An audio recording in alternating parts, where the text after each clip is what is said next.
बिस्मिल्लाहिर्रहमानिर्रहीम। अस्सलाम वालेकुम नाज़रीन, आप यूट्यूब चैनल देख रहे हैं। मैं इमरान खान हूँ। अब तक की जो तफसीलात हैं, सबसे पहले तो इमरान खान साहब के हवाले से, क्योंकि सबकी इस बारे में तशवीश है और सारे लोग जानना चाहते हैं कि इमरान खान साहब की सेहत के बारे में मामलात कहाँ तक पहुँचे हैं। देखें, उनकी जो दाईं आँख है उसकी बिनाई 85% तक ख़त्म हो गई है, और ये बात इमरान खान साहब ने अपने मुँह से नहीं कही। हुआ ये था कि इमरान खान साहब की बिनाई बिल्कुल ख़त्म हो गई थी, और उसके बाद वो बार बार शिकायत करते रहे। आहिस्ता आहिस्ता उनकी आंख ख़त्म होती रही, वो बताते रहे, और फिर उन्होंने एक दिन बताया कि मेरी आंख बिल्कुल ख़त्म हो गई है। जब उन्होंने ये बताया तो जनवरी के पहले हफ्ते में इसके ऊपर पहली मरतबा नोटिस लिया गया, और फिर 19 जनवरी तक का टाइम ज़ाया किया गया मशीनें मंगवाने में। फिर जब टेस्ट हुए तो पता चला कि इमरान खान साहब की आंख तो वाकई बिल्कुल ही ख़त्म हो गई है। फिर उन्हें अस्पताल ले जाया गया, तो बाद में डॉक्टर ने बताया जी कि अब इसमें सिर्फ 15% बेहतरी आई है और आपकी आंख 85% ज़ाया हो चुकी है। ये इमरान खान साहब ने वो बात बताई जो डॉक्टर्स ने उनको बताई है, और अब तक हमारे पास यही मालूमात हैं। और 15% विजन कोई विजन नहीं होता। जो इस वक्त उनके इलाज की सूरत हाल है, देखें, इमरान खान इनकलाब भी ले आएंगे, इमरान खान इस मुल्क में एस्टेब्लिशमेंट को शिकस्त भी दे देंगे, ये जर्नैल अपनी बैरकों में वापस भी जाएंगे। आसिम मुनीर साहब जो जुल्म कर रहे हैं ये हमेशा नहीं रहेगा, लेकिन इस वक्त इमरान खान की सेहत ज़रूरी है और उन्हें अपना इलाज करवाना चाहिए। हुकूमत ने इमरान खान के डॉक्टरों के बगैर, देखें, एक तरफ इमरान खान साहब के डॉक्टर जो हैं वो डॉक्टर आसिम और डॉक्टर फैसल, वो बार बार अपना पैगाम रिकॉर्ड करवा रहे हैं। रात 12 बजे के बाद आज के दिन में भी उन्होंने अपना एक पैगाम रिकॉर्ड करवाया, और वो तहफ़्फ़ुज़ात का इजहार कर रहे हैं इमरान खान साहब की सेहत के हवाले से, क्योंकि उनका ये मानना है कि इमरान खान साहब की बीमारी उनकी आँख में नहीं है, बीमारी उनकी आंख तक पहुंची है, बीमारी उनके खून में है, और उनके ब्लड के अंदर कोई ऐसी चीज़ें शामिल हो गई हैं जिसकी वजह से क्लॉटिंग हो रही है, और वही क्लॉट उनकी आंख में पहुंचे हैं। और उनकी एक आंख को बजाय इसके कि उसको ट्रीट किया जाता, उन्हें ड्रॉप्स दे के मामले को बिगाड़ा गया। यानी वो इमरान खान जो इनसे बीमार नहीं हो रहा था, कमज़ोर नहीं पड़ रहा था, जिस्मानी नुक्ता नज़र से इमरान खान इनके काबू नहीं आ रहा था, आसाबी नुक्ता नज़र से इमरान खान इनके काबू नहीं आ रहा था, तो फिर इन्होंने उसे कुछ ऐसा दिया, इसके खर्चे का इजहार किया जा रहा है। बहुत सारे लोग ये बात कर रहे हैं कि कुछ ना कुछ इमरान खान के साथ ऐसा किया गया जिसके बाद इमरान खान साहब की आंख तक पे इफेक्ट हुआ। अब डॉक्टर ये कहते हैं कि स्पेशलिस्ट के पास ले जाया जाए, ये सिर्फ आंख का मसला नहीं है, हमें दीगर सारे टेस्ट भी करने हैं। लेकिन इमरान खान साहब के ब्लड टेस्ट सामने नहीं आने दिए जा रहे, टेस्टों को और डॉक्टरों को कंट्रोल किया जा रहा है। ये इमरान खान की बहन ने पहले भी कहा था। बहरहाल अब 2 डॉक्टरों के ऊपर मुश्तमिल एक बनाया गया है पैनल, और ये डॉक्टर फैसला करेंगे अस्पताल मुंतकिल करने का इमरान खान को। इसमें एक डॉक्टर अमजद है, ये भी स्पेसिफिक जो आंख की बीमारी इमरान खान साहब को, जिसमें रेटिना स्पेशलिस्ट हैं, ये एक और इसी बीमारी के डॉक्टर हैं डॉक्टर नदीम कुरैशी। ये 2 डॉक्टर्स पर मुश्तमिल, और ये दोनों डॉक्टर जो हैं वो अल-शिफा के हैं। रोला यही पड़ा हुआ है कि इमरान खान साहब को शिफा इंटरनेशनल में लेकर जाना है या अल-शिफा ट्रस्ट आई हॉस्पिटल जो है वहाँ पर लेकर जाना है। जो अल-शिफा ट्रस्ट आई हॉस्पिटल है वहाँ पे इमरान खान साहब की फैमिली या उनके डॉक्टर्स नहीं चाहते कि इमरान खान को ले जाया जाए। वो एक रिटायर्ड जर्नैल वहाँ पे प्रेसिडेंट है, और यहाँ पे इमरान खान साहब को ले जाना चाहते हैं हुकूमत के लोग, और यहीं के 2 डॉक्टर्स पर मुश्तमिल एक पैनल इन्होंने बनाया है। इसका मतलब है यहीं लेकर जाना चाहते हैं, यहीं पर इलाज करवाना चाहते हैं। जबकि इमरान खान साहब के जो डॉक्टर्स हैं या उनकी फैमिली है या बाकी लोग हैं वो ये कह रहे हैं कि शिफा इंटरनेशनल में लेकर जाएँ, जहाँ पर ज़्यादा सहूलियात हैं, तमाम तरह के टेस्ट हो सकते हैं, और वहाँ पे इमरान खान साहब की सेहत के मामलात को ज़्यादा बेहतर अंदाज में शफाफ तरीके से देखा जा सकता है। अब इस वक्त इमरान खान साहब की फैमिली को और डॉक्टर्स को उनसे दूर रखा जा रहा है, और उनसे बिल्कुल राय नहीं ली जा रही, उनसे बिल्कुल कॉन्सेंट नहीं किया जा रहा। ये एक दबाव तो इनके ऊपर है कि इमरान खान का इलाज करवाना है, इलाज तो ये करवाएंगे, लेकिन जिस तरह का इलाज उनका होना चाहिए उस इलाज की तरफ ये नहीं बढ़ रहे, और बातें बीच में की जा रही हैं डील की। देखिए, अगर डील हो रही होती ना तो इमरान खान की कम से कम एहलिया इस वक्त अपने घर में होती। अगर डील हो रही होती ना तो बुशरा बीबी अपने घर में होती। डील हो रही होती तो इमरान खान साहब की मुलाकातें खुल चुकी होती। डील हो रही होती तो वकला भी मिल रहे होते, लीडर्स भी मिल रहे होते, इमरान खान साहब अहकामात जारी कर रहे होते। तो डील तो बिल्कुल नहीं हो रही। अगर डील होती है तो फिर चीज़ें होती हुई आपको दिखाई भी दे देती हैं। अभी एक दिन पहले की बात है, इमरान खान साहब की बहनों ने आसिम मुनीर पर शदीद तनकीद की है, जो कुछ भी इमरान खान साहब के साथ हो रहा है इस सारी सूरत हाल को लेकर।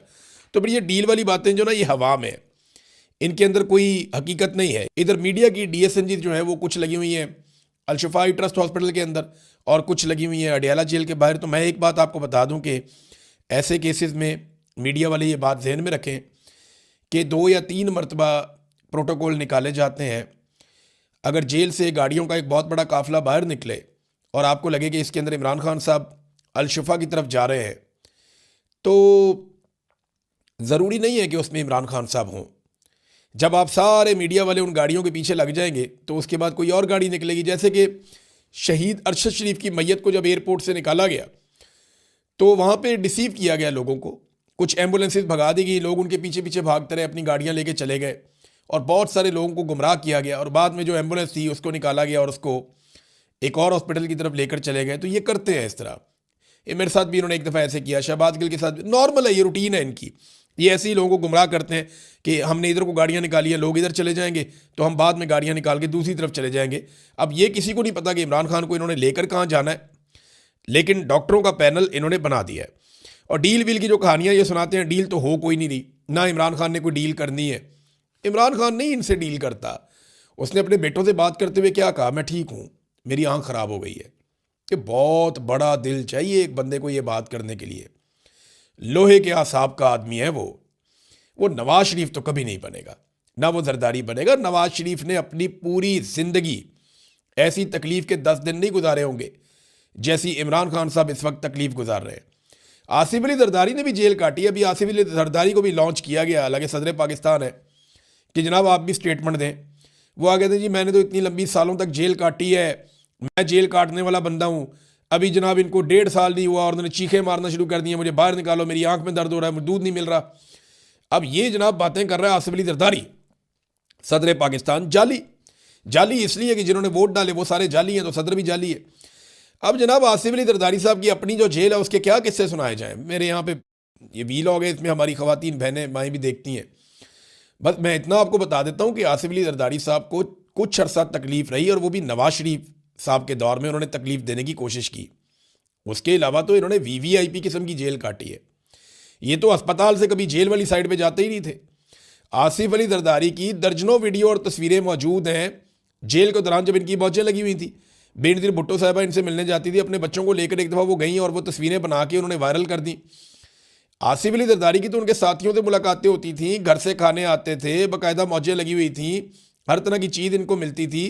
अस्पताल में ज़िया शाहिद साहब जब मिलने के लिए गए, जर्नलिस्ट हैं, फौत हो गए अब, ज़िया शाहिद साहब जब जेल में मिलने के लिए गए, पता चला अस्पताल में गए तो पता चला जी साथ एक कोठी है जिसके अंदर जरदारी साहब है, और वहाँ पे जरदारी साहब की खिदमत सर अंजाम दी जा रही थी। वो बड़े अजीबोगरीब किस्म का माहौल था वहाँ पे। अब वो उन्होंने बता दी थी वो बात, मैं यहाँ पे बात नहीं करता, लेकिन जरदारी साहब को एहसास करना चाहिए कि ऐसी जेल उनके पूरे ख़ानदान में किसी ने नहीं काटी जैसी जेल इमरान खान काट रहा है। और जितना जुल्म इमरान खान के ऊपर हो रहा है, आप लोग ये जुल्म सोच भी नहीं सकते। हाँ, ये ज़रूर है कि जुल्फ़िकार दी भुट्टो फांसी चढ़ गया, मुश्किल तो जुल्फ़िकार दी भुट्टो ने देखी, बेनज़ीर भुट्टो ने कुर्बानी दे दी। जरदारी तो बेनिफिशरी रहे इन मामलात के। गो के जरदारी ने जेल काटी, लेकिन वो जेल ऐसी नहीं थी जैसी जेल इमरान खान काट रहा है। उसकी बीवी भी साथ जेल में है, उसके रिश्तेदार भी जेल में, उसकी बहनों को रोज़ाना बुलाकर जलील किया जाता है। जरदारी साहब की मुलाकातें होती थी, यहाँ मुलाकातें भी रोक दी गई हैं। ये आसान नहीं है। पाकिस्तान तहरीक इंसाफ ने नाज़रीन जो एहतजाज है उसको तेज़ किया हुआ है। आहिस्ता आहिस्ता एहतजाज की शिद्दत बढ़ रही है। कराची में लोग निकले, उन्होंने एहतजाज किया, लाहौर में लोग निकले, उन्होंने एहतजाज किया।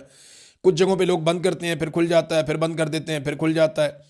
तो अब ये वाली हिकमत अमली से लोगों ने इलाकों की शाहराहों की बंदिश शुरू की है। अब खैबर पख्तूनख्वा से जो पंजाब के सारे रास्ते हैं वो लगभग सारे बंद हो चुके हैं। खैबर पख्तूनख्वा का जो राब्ता है वो बाकी सूबों से कटा हुआ है इस वक्त, क्योंकि खैबर पख्तूनख्वा की आवाम ने मुख्तलिफ रास्ते सारे बंद कर दिए। अब इसी तरह बलूचिस्तान में भी एहतजाज की शिद्दत में इजाफा हो रहा है, सिंध में भी, और पंजाब में कभी बंदिश होती है, कभी खुल जाता है। गिलगित बल्तिस्तान से आने वाली शाहराह जो है वो भी बंद है, जबकि कश्मीर के रास्ते आज ये दावा किया गया है, क्योंकि कश्मीर में एहतजाज तो काफ़ी हुआ, लेकिन अब ये दावा किया गया है कि कश्मीर की शाहराहें जो जुड़ती हैं पाकिस्तान के साथ उनको भी बंद कर दिया जाएगा और कश्मीर के शहरी वहाँ पे एहतजाज करेंगे। मुराद सईद ने नादरीन अपना इस्तीफ़ा पेश कर दिया। मैं ज़रा आपको पढ़ के सुना देता हूँ मुराद सईद ने क्या कहा अपने इस्तीफ़े में। मुराद सईद ने कहा, जी मेरी पार्टी की आदर से गुजारिश है कि मिन्नत तरले और मसलहत की सियासत बहुत हो गई, हमें इस नाजायज़ हुकूमत की जड़ों पर वार करने की ज़रूरत है। सुप्रीम कोर्ट के ऑर्डर के बाद इमरान खान साहब को उनके ज़ाती मुआलिजीन और रुफ़का की मौजूदगी में अस्पताल मुंतकिल करने और इलाज का मुनासिब इंतज़ाम नहीं हो रहा और हर गुज़रता लम्हा खान साहब की ज़िंदगी को मज़ीद ख़तरे में डालने के मुतरादिफ है। पार्लिमान के सामने और पुरअमन धरने देने वाले हमारे मेंबरान को इस पार्लियामेंट में मैसूर कर दिया गया है, जिसमें सजाए जाली ऐवानों का एक ही मकसद रह गया है, अफराद के मफादात का तहफ़्फ़ुज़, आइन की पामाली और अवाम का इस्तेहसाल। हमें फौरी तौर पर सेनेट, कौमी असम्बली पंजाब और सिंध असम्बली से यकमुश्त इस्तीफ़े दे देने चाहिए। इस ज़मन में अपना इस्तीफ़ा पार्टी निगरान चेयरमैन बैरिस्टर गौहर खान और जनरल सेक्रेटरी सलमान अकरम राजा को अरसाल कर रहा हूँ और साथ ही मुल्क के तमाम शहरों में अवाम, पार्टी तंजीमें, यूथ विंग और ISF अपने अपने शहरों की मरकज़ी सड़कें बंद करने और एहतजाज का सिलसिला जारी रखें। ये मुराद सईद ने कहा है। नाज़रीन, कुछ और भी बयानात आए हैं, सख्त बयानात हैं। इनमें एक बयान जो है वो जावेद हाशमी साहब का है, लेकिन एक बात आप जहन में रखें कि खालिद खुर्शीद ने ग्राउंड पे बहुत काम किया है इस एहतजाज के सिलसिले में, और उन्होंने कहा जी कि पाकिस्तान तहरीक इंसाफ के कारकुनान निकलें और सारी शाराएँ बंद रखें। इमरान खान के लिए आपके दिलों में बहुत मोहब्बत है। आज मामलात ज़बानी कलामी या सोशल मीडिया के मैसेजेस से हल नहीं होंगे। आप सबसे दरख्वास्त है कि अपने बच्चों को और फैमिलियों को साथ लेकर निकलें। जो लोग रोड बंद कर रहे हैं, जो नौजवान इस वक्त हिम्मत दिखा रहे हैं, आप घरों में ना बैठे रहें, उनकी मदद भी करें। अगर आप घरों में बैठे रहें तो शायद खुद को माफ़ नहीं कर सकेंगे। एक स्टेटमेंट जो है वो जुनैद अकबर साहब ने किया। उन्होंने कहा जी जो लोग बहुत ज़्यादा हमें मैसेजेस करके मांग रहे थे हिकमत अमली या मांग रहे थे लाया अमल, तो वो सारे निकलें और निकल के पहुँचें एहतजाज करने के लिए उन मकामात पे जहाँ पे शराएँ बंद हैं, ख़ास तौर पे सवाबी इंटरचेंज के बारे में उन्होंने कहा जुनैद अकबर साहब ने। अब देखें, एक चीज़ ना हम सबको जहन में रखनी चाहिए कि इस वक्त जो क़यादत है पाकिस्तान तहरीक इंसाफ की, उनकी अक्सरियत वो इस्लामाबाद में बंद हो चुकी है। जितने अहम लोग हैं वो सारे के सारे इस्लामाबाद के ऐवानों में बंद हैं। कुछ लोग इस वक्त पार्लियामेंट के अंदर, कुछ पार्लियामेंट लॉजेस के अंदर, कुछ खैबर पख्तूनख्वा हाउस जो है उसके अंदर बंद है और वहाँ पे ये लोग एहतजाज कर रहे हैं। अब पाकिस्तान के अंदर, पूरे पाकिस्तान में अगर आवाम निकलती है और एक बड़ा सख्त रद्द-ए-अमल देती है आने वाले दिनों में, और उस रद्द-ए-अमल के नतीजे में कुछ बड़ी कामयाबी मिलती है, तो सहरा तो फिर ये क़यादत अपने सर बांध लेगी। लेकिन अगर खुदा न खास्ता हालात 9 मई की तरफ जाते हैं तो ये लोग तो कल को ये कह लेंगे बड़े आराम से कि जनाब हम तो अपने इस्लामाबाद के अंदर बंद थे, हम तो वहाँ पे मौजूद ही नहीं थे। तो ये एक तरह से इसको इस एंगल से भी लोग देख रहे हैं। जावेद हाशमी साहब ने एक ट्वीट किया, उन्होंने कहा इमरान खान के खिलाफ बदतरीन जुल्म हो रहा है, इसके खिलाफ ये जुल्म आपको, आपके डर को जाहिर कर रहा है। आपको कोई इस्तिस्ना बचा नहीं सकेगा। पार्लियामेंटेरियंस को मैसूर करना भी इसी बुज़दिली का तसलसल है। बेफिक्र रहे, अब अवाम और इमरान खान का ताल्लुक है, अवाम अपने लीडर के लिए निकलेगी। देखिए, अगर लीडर के लिए अवाम निकल आती है ना तो सूरत हाल बिल्कुल एकदम बदल जाएगी, ये हम सब जानते हैं। फिर हालात अवाम जाने और अवाम का काम जाने। लेकिन अभी तक मैं आपको बता रहा हूँ कि एहतजाज ज़रूर हो रहा है, उसमें शिद्दत आ रही है, लेकिन जितनी शिद्दत की तवक्को थी कि बहुत बड़े पैमाने पर लोग निकलेंगे, वो अभी तक नहीं हुआ। अब देखते हैं कि आगे चलकर क्या होता है। एतजाज एहसन साहब ने कहा इमरान खान को फौरी रिहा करे और रिहाई के बाद इमरान खान अपना इलाज खुद करवाएगा। हुकूमत का इससे कोई ताल्लुक नहीं होना चाहिए। पाकिस्तान तहरीक इंसाफ ने इमरान खान साहब के लोगों ने एक दरख्वास्त दायर की है इमरान खान साहब की ज़मानत के लिए कि उन्हें जनाब रिहा किया जाए ताकि वो अपना इलाज करवाएं। उनकी तबीयत ठीक नहीं है। अब इस पर इमरान खान साहब का रद्दअमल क्या आएगा, ये तो आप तब देखेंगे जब इमरान खान साहब के सामने ये बात रखी जाएगी। फ़र्ज़ करें अदालत कह भी देती है, तो क्या वो अपनी अहलिया के बगैर उन्हें जेल में छोड़ के बाहर आ जाएंगे? इमरान खान साहब का प्रॉब्लम उनकी आंख है। उनकी आंख के अंदर जिस किस्म की सूरत हाल पैदा हो चुकी है, उन्होंने अपने वकील को भी ये कहा कि सहूलियात को छोड़ो, यहाँ पे मुझे क्या सहूलियात मिल रही हैं, इन सारी चीज़ों को दफ़ा करो। ये सिर्फ दफ़ा करो का लफ्ज़ मैंने अपने से बोल लिया, लेकिन इमरान खान साहब का स्टाइल यही है कि इन सारी चीज़ों को छोड़ो, मेरी आंख के बारे में बताओ, अगर ये ठीक हो सकती है तो इसको बचाया जाए। इमरान खान साहब देखें, सारी ज़िंदगी उन्होंने वर्जिश की है, उन्हें अपनी सेहत का हमेशा से बहुत ख्याल रखा है। अपने लिहाज से वो बड़े हसास हैं इन मामलात में, और वो ये जानते हैं कि लंबी लड़ाई के लिए सेहतमंद होना कितना ज़रूरी है। अब इस सूरत हाल में इमरान खान साहब को बाकायदा ब्लैकमेल किया गया कि किसी तरह इमरान खान साहब को ऐसी बातों पे मना लिया जाए कि वो बोलेंगे नहीं, बात नहीं करेंगे, ठीक है आपका इलाज करवा लेते हैं। लेकिन इमरान खान साहब ने अभी तक की इतला के मुताबिक किसी किस्म का भी कंप्रोमाइज़ नहीं किया। एतजाज एहसन ने कहा कि इमरान खान को एक आंख की बीनाई 85% चली गई है। ये छुपाने के लिए उन्हें 60 दिन तक कैद तन्हाई में रखा गया। कहाँ गए जजेज़ और कहाँ गई अदालतें? ये याद रखना चाहिए कि क़यामत वाले दिन आंख के बदले आंख देना पड़ेगी। ये बात ठीक है, और हाफिज़ कुरान है आर्मी चीफ, उनको तो पता होना चाहिए कि क़यामत वाले दिन आंख के बदले आंख ही देनी पड़ेगी। आप जो मर्जी कर लें, अल्लाह रब्बुल इज़्ज़त का इंसाफ होना है। बार कौंसल्स ने हल्की बुल्की आवाज़ उठाना शुरू की है नादरीन, वकला कहीं कहीं आवाज़ उठा रहे हैं। पाकिस्तान बार कौंसल ने भी तशवीश का इजहार किया। उन्होंने कहा जी इमरान खान साहब का जो है उनकी मर्ज़ी के बेहतरीन डॉक्टरों से मुआयना करवाएं और तिब्बी सहूलियात उनको फराहम की जाएँ। अब नादरीन एक बारीक वारदात पाकिस्तान में डाली जा रही है, थोड़ा सा मैं आपको इसके बारे में बता दूँ। एक तो जियो न्यूज़ ने 3 मरतबा, मैंने खुद ऐसे क्लिप देखे हैं जिनमें जियो न्यूज़ ने ये प्रोपेगेंडा फैलाया कि जनाब ये कहा जा रहा है इमरान खान के हामियों की जानिब से, जनाब ये कहा जा रहा है, वो कहा जा रहा है कि इमरान खान साहब की जेल में मौत होगी। ऐसी कोई बात इमरान खान के किसी हामी ने नहीं कही। ये जियो न्यूज़ कौन सा प्रोपेगेंडा चला रहा है? ये क्यों ये बातें बार बार कर रहे हैं? एक दफ़ा उनके एंकर ने कहा, एक दफ़ा परवेज़ रशीद ने कहा, एक दफ़ा एक और ने कहा, और वो बार बार ये बात करते हैं इमरान खान की मौत की खबर जनाब जेल से ही फैला दी जाती है। किसने फैलाई है? किसी शख्स ने पाकिस्तान तहरीक इंसाफ में से ऐसी बात नहीं की। कोई ऐसी बात नहीं फैला रहा। ये सिर्फ लोगों की ज़हन साजी कर रहे हैं। ये बारीक वारदात डाल रहे हैं, इनके ऊपर आप नज़र रखें। ये जियो ग्रुप ये हरकत कर रहा है और मैंने इनके चैनल पे ये सुना है। इसके बाद जनाब सुहेल वड़ाइच जैसे लोग जो है वो जुल्म को नॉर्मलाइज करने के लिए कॉलम लिख रहे हैं कि जनाब भुट्टो भी तो मारा गया था, तो इमरान खान भी देखे ना, मरने से पहले उसके भी दांत में दर्द हो रही थी, अब इमरान खान साहब की आंख में हो रहा है तकलीफ। यानी ये इन चीज़ों को नॉर्मलाइज कर रहे हैं कि पहले भी ये जुल्म हो रहा था तो आज भी जुल्म हो रहा है।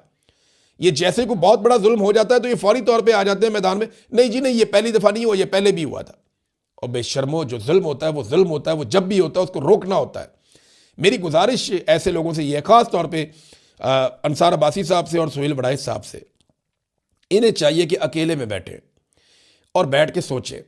अगर हो सके तो किसी मस्जिद में जाएं, नमाज पढ़ें 2 नफल, और बैठ कर सोचें कि क्या जालिम के साथी बन के उसकी मदद करके ये मजलूम के लिए मुजरिम नहीं बन रहे? क्या इनको कल जवाब नहीं देना पड़ेगा? क्या इन्हें अल्लाह रब्बुल इज़्ज़त से डर नहीं लगता? जितना जुल्म इस जाबिर निज़ाम ने कर दिया है, ये इसके साथी क्यों बन रहे हैं? ये इसमें अपने आप को बाहर भी रख सकते हैं। इनके अपने साथी इनको खिफ़त का इजहार कर रहे हैं, जनाब आप ना ही लिखते तो बेहतर था। बहुत सारे लोग इस तरह की बातें कर रहे हैं। और इदारे भी एक बात समझ लें, उन्हें ना देखिए, अभी अबसार आलम साहब ने भी इसी किस्म का एक शुदनी छोड़ दी कि इमरान खान की आंख बिल्कुल ही ख़त्म हो गई। अब देखें ना, ये उनके पास खबर हो सकती है क्योंकि देखें PMLN की हुकूमत है, नवाज शरीफ के पास पल पल की रिपोर्ट है, मरीम नवाज के पास रिपोर्ट है, आसिम मुनीर के पास रिपोर्ट है, कुछ जर्नैल है उनके पास रिपोर्ट है, और आपको पता है अबसार आलम किन लोगों के लिए काम करता है। तो अबसार आलम के पास रिपोर्ट हो भी सकती है, लेकिन ये चीज़ों को लोगों को ज़हनी तौर पर तैयार कर रहे हैं किसी हादसे के लिए, ऐसा दिखाई देता है। अब ये जो इम्कान एक पैदा होता था ना पाकिस्तान में, ये मैं एस्टेब्लिशमेंट को एक बात क्लियरली समझाना चाहता हूँ। एस्टेब्लिशमेंट बोले तो पाकिस्तान के सारे कोर कमांडर्स वो भी सुन लें, पाकिस्तान की फ़ौज भी सुन ले, पाकिस्तान के जितने भी एस्टेब्लिशमेंट के तगड़े लोग हैं, ख़ासतौर पर मिलिट्री एस्टेब्लिशमेंट, सारे सुन लें कि अगर कोई इम्कान था ना कि ये नफ़रत कम हो जाएगी पाकिस्तान में, इदारों और आवाम के बीच में जो खलीज पैदा हो रही है वो भर जाएगी, तो ये जो घटिया हरकत हुई है ना, इसके बाद ये नहीं भरेगी। ये जो रवायती जमातों को इस बात की उम्मीद थी कि उनको जमहूरी तस्लीम कर दिया जाएगा, पीपल्स पार्टी को, PMLN को, शरीफ ख़ानदान को, जरदारी ख़ानदान को, तो ये नहीं होगा। ख़ास तौर पे एस्टेब्लिशमेंट के लिए ये सोचने की बात है कि उन्होंने अपने सारे रास्ते बंद कर लिए हैं और अब उन्हें अंदाज़ा हो जाना चाहिए कि उनकी वापसी का इम्कान तकरीबन ख़त्म हो गया। अवाम अब उन्हें कभी तस्लीम नहीं करेगी। जो कुछ ये अवाम के सबसे मकबूल लीडर के साथ कर रहे हैं ना, इसका रद्द-ए-अमल आएगा। आज नहीं आएगा तो कल आएगा। लोग नहीं मानेंगे, आप जो मर्जी कर लें। अब तक के लिए इतना ही। अपना ख्याल रखिएगा, अपने इस चैनल का भी। अल्लाह हाफ़िज़।